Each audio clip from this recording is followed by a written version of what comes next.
देख भाई,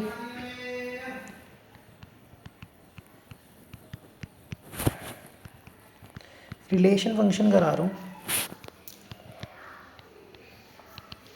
ध्यान से देखिए। एक रिलेशन डिफाइन करने के लिए दो सेट्स की रिक्वायरमेंट होती है, दोनों सेट सेम भी हो सकते हैं, ठीक है। जैसे मान लो एक सेट है ये और एक सेट है ये, इसमें है 1 2 3, यहाँ पे है A B C। मैंने कहा 1 related to A, 2 related to B, 3 related to C। तो एक रिलेशन तो ये हो गया कि 1 रिलेट करता है A से, 2 रिलेट करता है B से और 3 रिलेट करता है C से। पर क्या इसमें और कोई रिलेशन हो सकता है? हो सकता है।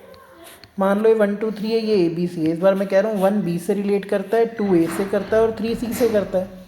तो एक नया रिलेशन हो गया, 1 is related to B, 2 related to A और 3 रिलेटेड टू C।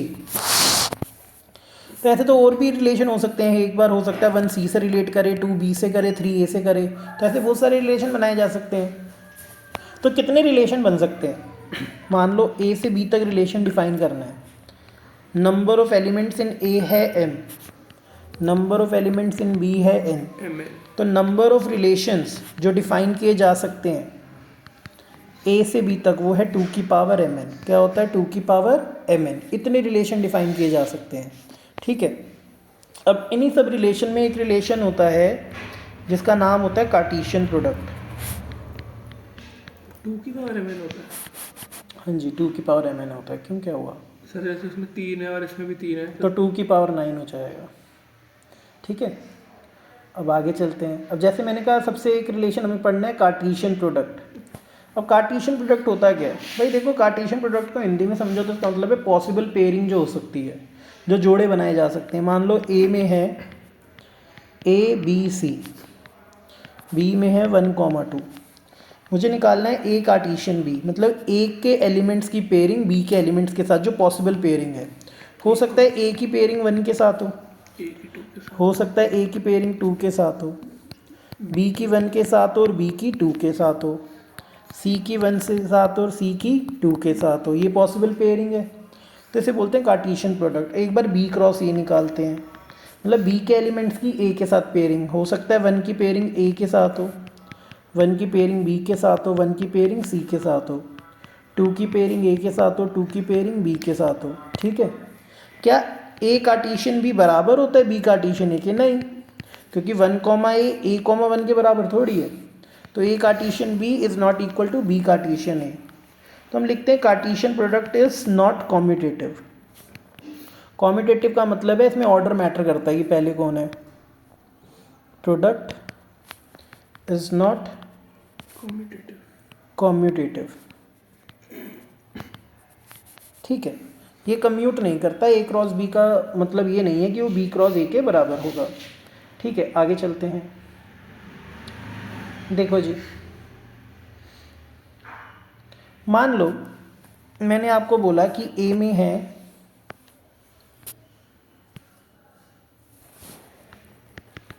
1 -1 और आपको निकालना है A Cartesian A। 3 bar Cartesian करना है। पहले आप निकालो A कार्टेशियन है, फिर जो निकलेगा उसको एक से 1 -1 का कार्टेशियन 1 -1 के साथ।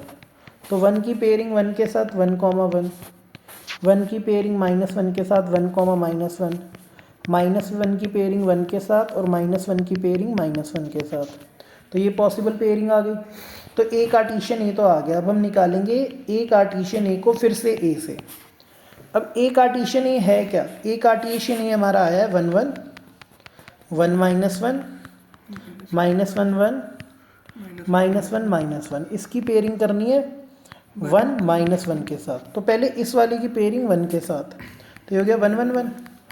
फिर 1 1 1, इस 1 1 की पेयरिंग -1 के साथ 1 1 -1, ऐसे फिर सबके साथ 1 -1 की 1 के साथ, 1 -1 की -1 के साथ, -1 1 की 1 के साथ, -1 1 की -1 के साथ, -1 -1 की 1 के साथ और -1 -1 -1, ठीक है। तो ये आ गया। अब कई बार बच्चे पूछते हैं sir number of element in A Cartesian B कितना आएगा? देखो जी, अगर मुझे ए कार्टेशियन बी के एलिमेंट्स निकालने, वो निकलेगा number of elements in A into number of elements in B. ये बात समझ आई है, हाँ या ना? ठीक है जी। चलते हैं ज़रा आगे। ये तूने एग्जाम्पलर बोल दिया क्या? कुछ ना, ये बात समझ आई। मान लो कल को मैं कहता हूँ भैया मैंने ए कार्टेशियन बी निकाला, सॉरी ए कार्टेशियन ए निकाला, और उसके दो एलिमेंट्स हैं।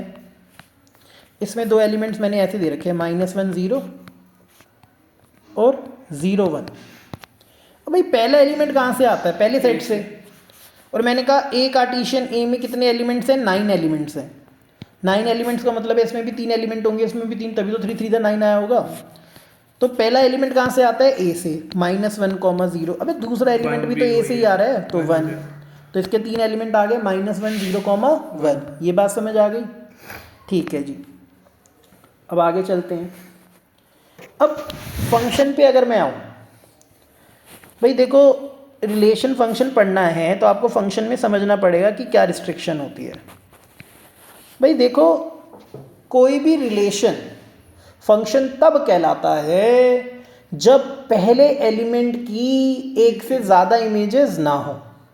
पहले एलिमेंट की एक से ज़्यादा इमेजेस ना हो, मतलब पहला एलिमेंट रिपीट नहीं करना चाहिए। मतलब 1 2 से भी रिलेट कर रहा है और 1 3 से भी कर रहा है, ऐसे नहीं होना चाहिए। जैसे कि मैं बताता हूँ, एग्जाम्पल देता हूँ। वैसे मान लो यहाँ पे बच्चों का वो है, ये बच्चा नंबर 1, बच्चा नंबर 2, बच्चा नंबर 3, बच्चा नंबर 4, बच्चा नंबर 5, और यहाँ पे उनके फादर्स के नाम है, capital A, capital B, capital C, capital D और कैपिटल ई। 1 के फादर का नाम है ए, 2 के फादर का नाम है बी, 3 के फादर का नाम है सी, 4 के फादर का नाम है डी और 5 के फादर का नाम है ई।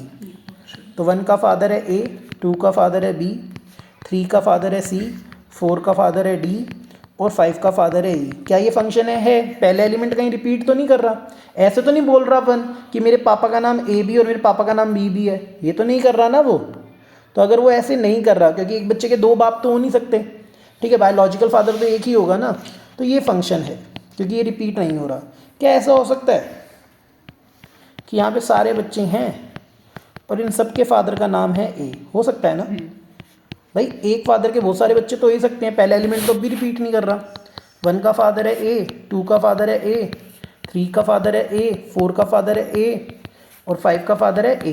पहला एलिमेंट रिपीट नहीं होना चाहिए, दूसरा रिपीट हो सकता है। तो yes it is a function. इतनी बात समझ आई है? इसमें कोई परेशानी है? नहीं। रीजन तो नहीं पूछेंगे ना? ना ना ना ना ना। अब फंक्शन कई तरीके के होते हैं। जैसे एक फंक्शन होता है कांस्टेंट फंक्शन। क्या होता है भैया? ये कहता है तुम जितनी मर्जी मेहनत कर लो एक्स पे, आंसर हमेशा क्या आने वाला है? 0। मान लो मैंने 0 लिख दिया, 1 भी हो सकता है, 2 भी हो सकता है, चलो अभी मैं लिख देता हूँ 5। भाई एक्स की जो मर्जी वैल्यू पुट करूँ, क्या आंसर पे कोई फ़र्क पड़ेगा? नहीं। अगर मैं 1 पुट करूँ तो भी आंसर क्या आएगा? 5। 2 पुट करूँ तो भी 5, 3 पुट करूँ तो भी 5, 4 पुट करूँ तो भी 5, -1 पे भी 5। तो ये एक स्ट्रेट लाइन आएगी पैरेलल टू एक्स एक्सिस। तो कोई भी कांस्टेंट फंक्शन का ग्राफ ऐसे हो सकता है, ज़रूरी नहीं है 5 हो, 6 7 8 -1 कुछ भी हो सकता है। तो कोई भी कांस्टेंट फंक्शन क्या होता है? जिसमें जो मर्जी वैल्यू पुट करो आंसर क्या है? सेम। एक होता है आइडेंटिटी फंक्शन।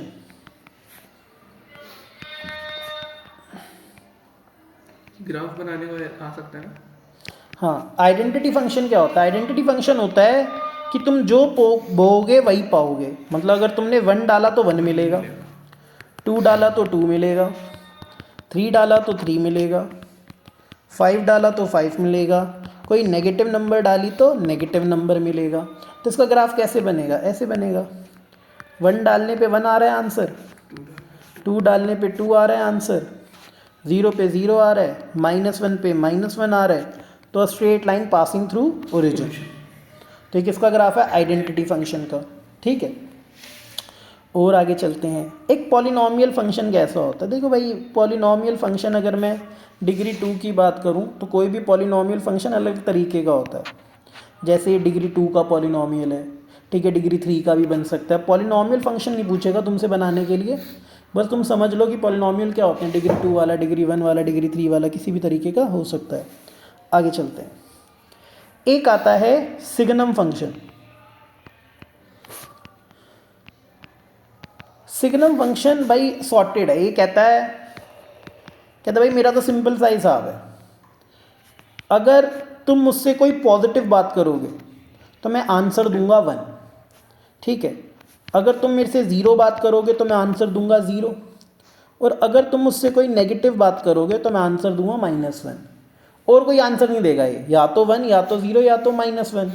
पॉजिटिव वैल्यूज़ के लिए 1 आंसर आएगा, नेगेटिव वैल्यूज़ के लिए -1 और 0 के लिए 0 आएगा। तो अगर मैं कुछ भी हो, कोई भी हो, 5, 6, 1 नहीं आएगा। हाँ, जैसे 0 पे तो 0 हो गया आंसर, 1 पे क्या होगा 1, 2 पे क्या होगा 1, 3 पे क्या होगा 1।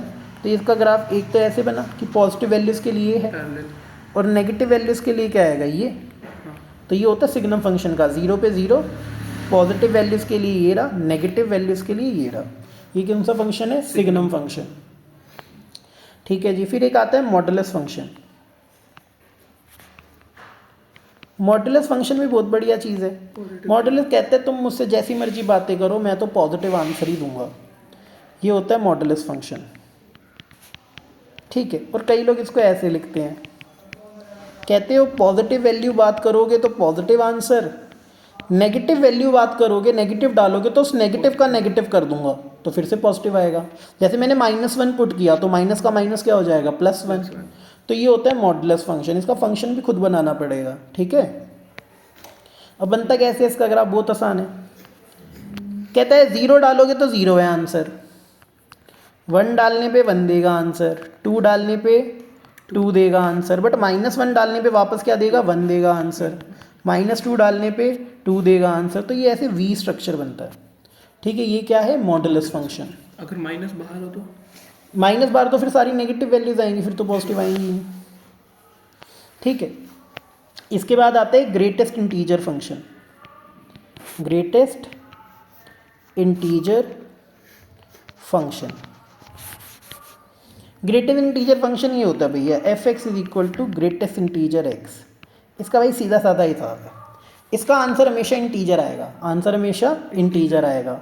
और हमेशा लेफ्ट साइड पे जो नंबर लाइन पे इंटीजर होगा ना वो, जैसे मैंने 2.9 पुट किया, नंबर लाइन पे 2.9 के लेफ्ट में कौन सा इंटीजर होता है 2। अच्छा, या फिर तुम ऐसे याद कर लो, ये किस इंटीजर से जस्ट बड़ा है, 2 से बड़ा है ना ये। बट अगर मैं -1.9 पुट करूँ, देखो -1.9 कहाँ होगा, यहाँ कहीं होगा। इसकी लेफ्ट साइड में कौन सा इंटीजर है -2। तो यहाँ नंबर लाइन पे चेक कर लिया करो लेफ्ट में कौन सा इंटीजर है, तो नेगेटिव पॉजिटिव बिल्कुल लेफ्ट में होगा वो मतलब ये जिससे बड़ा है, -1.9 किससे बड़ा है -2 से, ठीक है। इतनी बात समझ आई। ये है ग्रेटेस्ट इंटीजर। अब जब हम इसका ग्राफ बनाएंगे तो देखना इसका ग्राफ बड़ा स्टेप फंक्शन बनता है। इसके ग्राफ को क्या बोलते हैं, स्टेप फंक्शन। एक सीढ़ियाँ सी बन जाएंगी, कैसे मैं बताता हूँ।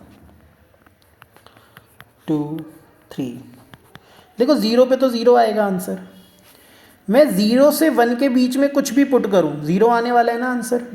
तो इसको डार्क कर दो ऐसे। तो एक बात बताओ, 1 पे तो 1 आएगा आंसर, 1 से 2 के बीच में कुछ भी पुट करूं 1 ही आएगा आंसर। 2 पे क्या आंसर आएगा 2, पर 2 और 3 के बीच में क्या आएगा 2। तो मतलब ये ऐसे सीढ़ियाँ सी बनती जा रही है ना, तो इसलिए इसको क्या बोलते हैं, स्टेप फंक्शन। ये बनाने को आ सकता है, ठीक है। अब भैया ये ग्राफ बनाने के बाद 2 चीज़ें बहुत इंपॉर्टेंट हैं, डोमेन एंड रेंज। डोमेन क्या होता है, डोमेन होता है all possible values of x। जो किसी फंक्शन में आप जो पॉसिबल वैल्यूज पुट कर सकते हो ना x की, उसे हम कहते हैं डोमेन। और रेंज क्या होता है, ऑल पॉसिबल आंसर या all possible values of y, ठीक है। अब क्या मतलब हुआ इसका, देखो ज़रा, मैंने फंक्शन दे दिया ये y = modulus x।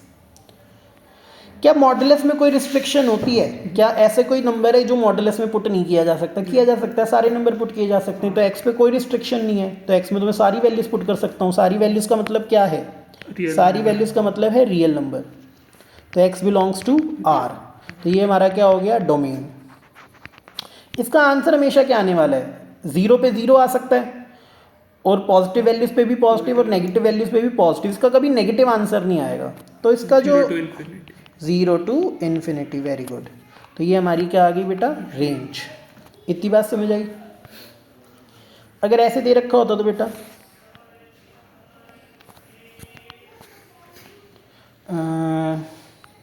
Y is equal to root 4 minus x square. भैया याद रखना रूट में ना नेगेटिव नहीं आता, तो 4 माइनस एक्स स्क्वायर क्या होना चाहिए, ग्रेटर देन इक्वल टू 0।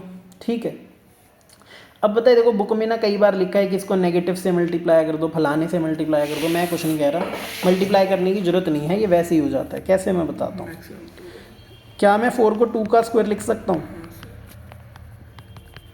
क्या ये 2 प्लस एक्स 2 माइनस एक्स हो गया? आ गया ना। अब कुछ मत करो, ये जो आपने फैक्टराइज किया ना, एक बार 2 प्लस एक्स को 0 पुट करो तो एक्स की वैल्यू क्या आएगी, -2। और एक बार 2 माइनस एक्स को 0 पुट करोगे तो एक्स क्या आएगा, 2। याद रखना तुम्हें ऐसी वैल्यू चाहिए जिसे पुट करके ये दोनों आंसर मल्टीप्लाई करके क्या है, पॉजिटिव, नेगेटिव नहीं अलाउड। एक बात तो -2 से कोई भी एक छोटी वैल्यू पुट करो, -1 नहीं, हाँ -3। छोटी, अच्छा हाँ, -3 पुट करूँगा तो ये क्या हो जाएगा, नेगेटिव हो जाएगा। और ये क्या हो जाएगा, नेगेटिव नेगेटिव पॉजिटिव, 3 2 और 2 पॉजिटिव। तो नेगेटिव इंटू पॉजिटिव क्या होता है, नेगेटिव। तो ये नेगेटिव वैल्यूज़ तो नहीं लानी, तो ये वाला साइड का कोई भी पॉइंट पुट नहीं कर सकते।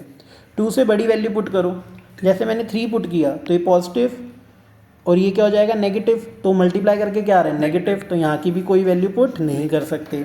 -2 से 2 के बीच में पुट करो, 0 0 पुट किया तो 2 2 4 पॉजिटिव आ रहा है ना, तो मतलब इसके बीच की वैल्यू पुट कर सकते हैं। और -2 और 2 भी पुट कर सकते हैं। -2 तो हमारी डोमेन क्या हो गई, हमारी डोमेन हो गई -2 से 2।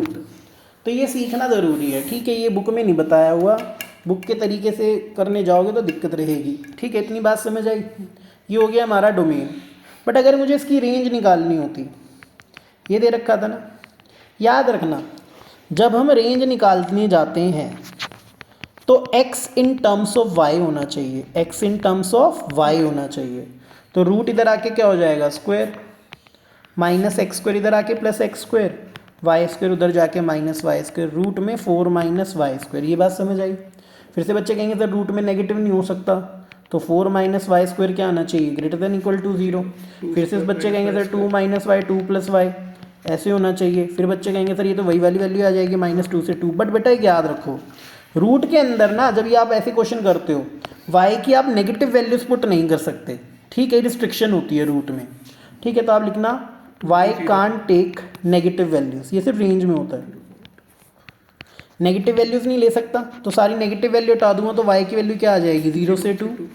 तो मेरी रेंज क्या हो गई, 0 से 2। ये बात समझ आई है, हाँ या ना।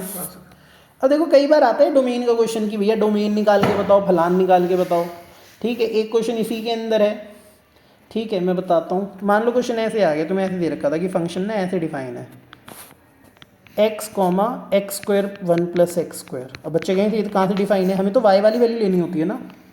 y क्या दे रखा है, x square by 1 + x square. ये क्या है, फ्रैक्शन। फ्रैक्शन में क्या नहीं होना चाहिए, डिनोमिनेटर में 0। क्या ये 1 + x, हमने बोला 1 + x स्क्वायर 0 नहीं होना चाहिए, मतलब x स्क्वायर की वैल्यू -1 नहीं होना चाहिए। तो सही बात है, क्या स्क्वायर कभी नेगेटिव होता है, नहीं। तो मतलब ये तो कभी भी नीचे वाला 0 नहीं होने वाला, तो नीचे वाला कभी 0 नहीं होने वाला, तो मतलब x की हम कोई भी वैल्यू पुट कर सकते हैं। तो x बिलोंग्स टू R, क्या आ गया, रियल नंबर। तो हमारा ये डोमेन हो गया। अब बच्चे कहेंगे सर रेंज कैसे निकालें, मैंने कहा था रेंज निकालने के लिए x in terms of y होना चाहिए। पहले इसको इधर ले आओ,